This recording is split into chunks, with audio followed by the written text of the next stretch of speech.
Olá, sejam bem-vindos ao Ouvidor Pergunta e o Especialista Responde, a nova série de podcasts da Ouvidoria em parceria com a Escola Judicial do Tribunal Regional do Trabalho da Primeira Região, TRT-1.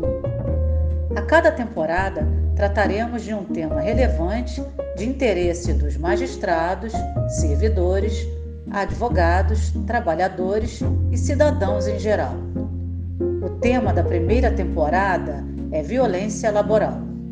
As especialistas convidadas para responder aos questionamentos do ouvidor são a assistente social Carla Vale e a médica Michele Monteiro, servidoras da Coordenadoria de Saúde do TRT-1. Se você tiver alguma dúvida sobre o tema ou quiser enviar sugestões de novos temas, envie uma mensagem para o e-mail ouvidoria@trt1.jus.br. Ouça, opine, participe. Sua opinião é muito bem-vinda. Bom dia, boa tarde, boa noite, dependendo aí da hora que você nos ouve. Esse é o terceiro podcast da série Ouvidor Pergunta, Especialista Responde. E nós continuamos a tratar do assunto palpitante, que é a violência laboral, e mais uma vez aqui contando com a participação da doutora Carla Vale, que é assistente social do TRT da Primeira Região. Doutora Carla Vale, como vai? Tudo bem? Olá, doutor Xavier, tudo bem? Carla, no podcast anterior, eu deixei uma pergunta no ar e eu queria voltar no assunto das metas que a gente abordou. Na sua opinião, você como especialista, estudiosa no assunto, as metas, elas são aliadas ou elas são inimigas? Como é que o gestor deve encarar a estipulação das metas e como é que ele deve levar esse conceito do cumprimento das metas para a sua equipe? Bacana, doutor. Na verdade, né, é muito comum que as pessoas confundam, né, quando a gente faz um debate crítico sobre a questão da gestão, quando a gente critica a gestão como um fetiche, a ideia das metas acima de tudo, como se a gente estivesse falando contra metas, contra parâmetros. Não se trata disso, né?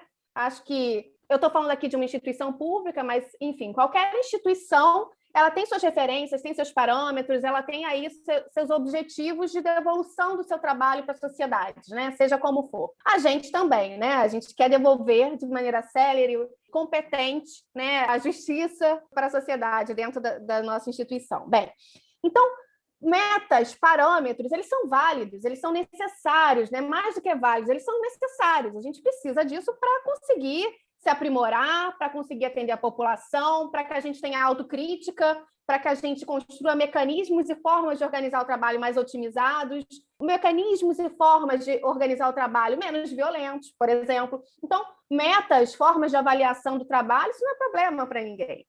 O problema é quando isso é usado de maneira crítica, né? Então, eu tenho em mente que hoje o nosso trabalho é digital. Se há muito tempo se debate que a caixinha do PJE é quase impossível dela simplesmente se esvaziar, já que eu posso peticionar 24 horas por dia, se o número, de alguma maneira, ele se retroalimenta, eu preciso entender que, e aí eu estou falando de algo, sob a perspectiva de alguém que não está dentro de uma vara, né? Mas eu estou dando esse exemplo. Eu preciso entender que talvez o meu parâmetro não seja a caixinha vazia, mas seja qual a média que eu já fiz de quantos processos costumam entrar? Como é que eu sei que é uma devolução saudável, salutar, produtiva, sem que isso afete diretamente a capacidade de produzir da minha equipe? Porque é disso que a gente está falando, né? A meta, ela não pode virar simplesmente um mecanismo de frustração e de inadequação. A meta é um parâmetro, um dos parâmetros para a gente entender o que é uma boa gestão, né? Carla, nesse conceito de metas hoje, a gente precisa falar, então, de 3 expressões que elas são muito repetidas quando o assediador se manifesta para alguém, que é a pressão, o medo e o estresse. Como é que o assediador deve tratar essa questão da cobrança de meta? Como é que ele deve se apresentar ou apresentar para o seu gestor que ele está sendo pressionado, ele tem medo ou ele está estressado com a imposição dessas metas?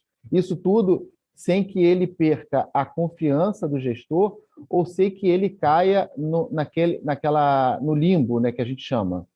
Perfeito, doutor. O que o senhor trouxe para a gente foram, na verdade, outras formas de distorção gerencial, né, que também são classificadas pedagogicamente para que as pessoas possam entender como elas estão gerindo, né? A gestão por estresse, né, é uma técnica que se tem de se acelerar o fluxo do trabalho ao máximo, aí no limite de ruptura, sem pausas, com uma maneira de controlar a sua equipe e gerar resultado. Só que aí, novamente, nessa forma de funcionar sem pausas, né, ela pode inicialmente gerar, sim, uma produtividade, mas em médio e longo prazo ela só provoca adoecimento e desmobilização.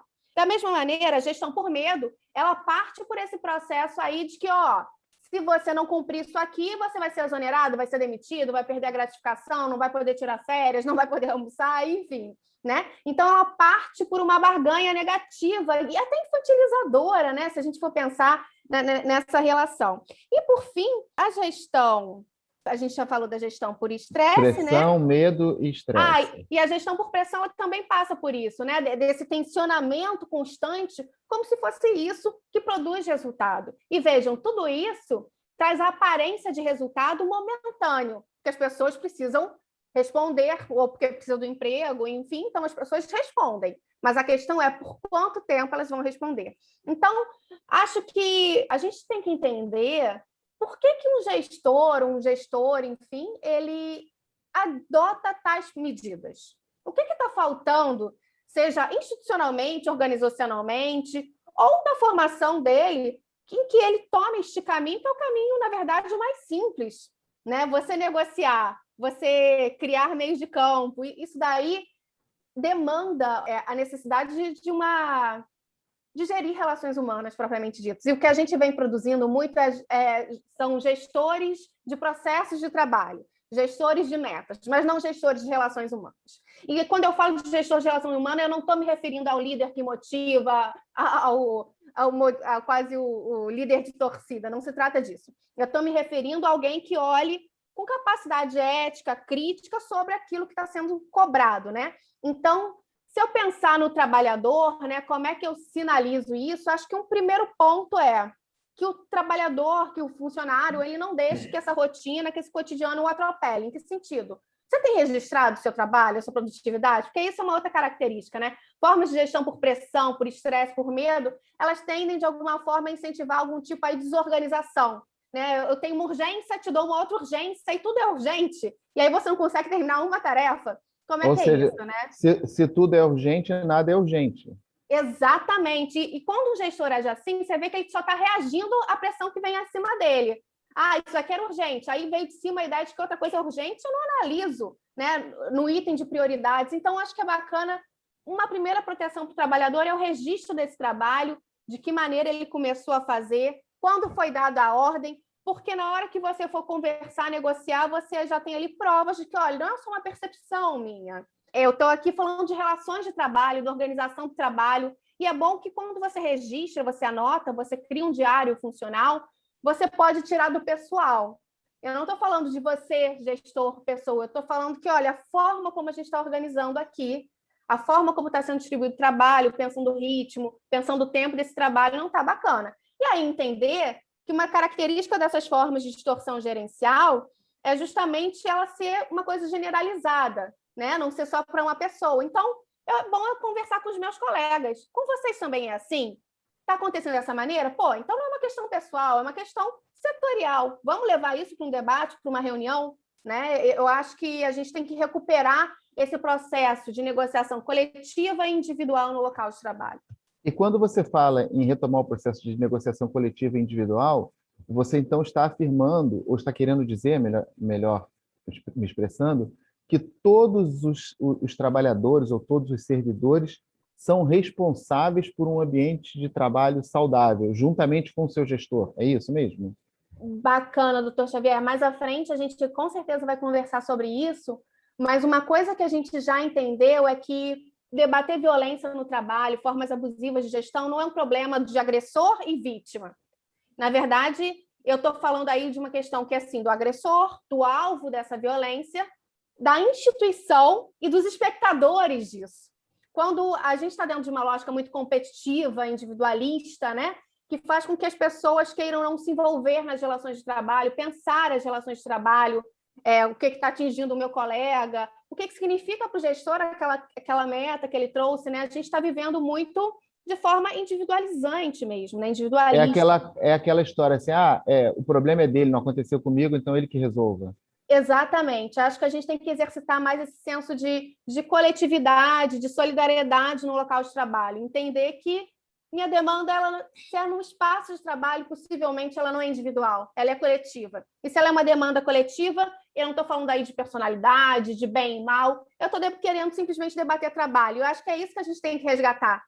Separar um pouco público e privado, sabe? A pessoa se sentir pessoalmente ofendida se eu faço uma observação contra a forma de gestão do trabalho, porque não é uma questão pessoal, né? Eu posso estar ali como um usuário, né? Como um cliente. Eu vou fazer uma analogia aqui, mas enfim, né? Se de alguma maneira, né? Se aquele sujeito é meu gestor, eu estou ali também não só como subordinada, mas como cliente da forma como ele organiza aquele espaço, enfim, né? Então, se eu estou fazendo uma demanda para ele, talvez seja uma questão dele parar, repensar, sim, pautar frente a outras demandas, né, comparar com as questões organizacionais, institucionais, mas entender que a melhor forma de ser produtivo é a forma em que eu gero consenso, é a forma que eu gero coesão. E eu não gero coesão com gestão por estresse, por injúria, por medo, né, por chantagem, enfim. Então, acho que passa por aí. Doutora Carla, infelizmente, o nosso tempinho desse podcast está acabando, mas eu quero deixar aqui mais uma vez o convite para a gente voltar a conversar novamente na próxima quinta-feira sobre tema relacionado à violência laboral. Quanto mais você fala, mais a gente vai sentindo aquela necessidade de ouvir o próximo podcast. Fica sempre aquele gostinho de quero mais. Eu já vou deixar aqui um outro desafio, Carla, para você, para a próxima nossa conversa. O Tribunal Regional do Trabalho, ele vem se especializando em julgar causas de trabalhadores contra empresas, tratando do tema assédio moral.